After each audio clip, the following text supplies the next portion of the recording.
life after the NFL. This is about as close as LaDainian Tomlinson gets to a football field these days. A full year into retirement, the former Waco University and San Diego Charger running back is still getting used to not having to suit up on Sundays.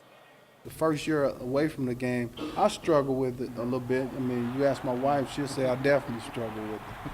There's a structure that we're used to as football players. I knew what I was supposed to be doing in May. I knew what I was supposed to be doing in August, you see. But here, it's a little bit different.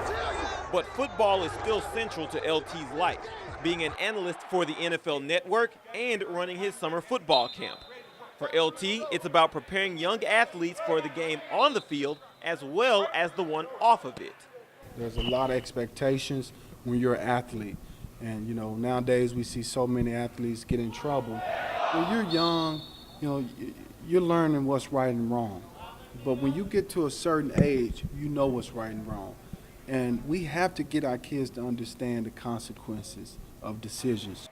And given the increased player scrutiny shown by both college and pro teams, that's pretty important.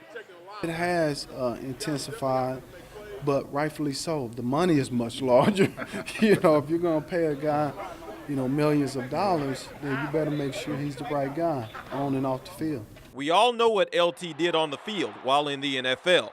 But life doesn't end in retirement, a message the future Hall of Famer has at his camp, on TV, or in anything else that he does.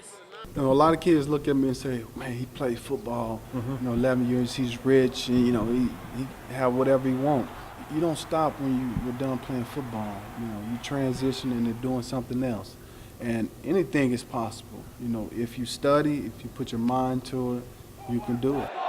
In Fort Worth, Lane Fobbs for the Texas Report.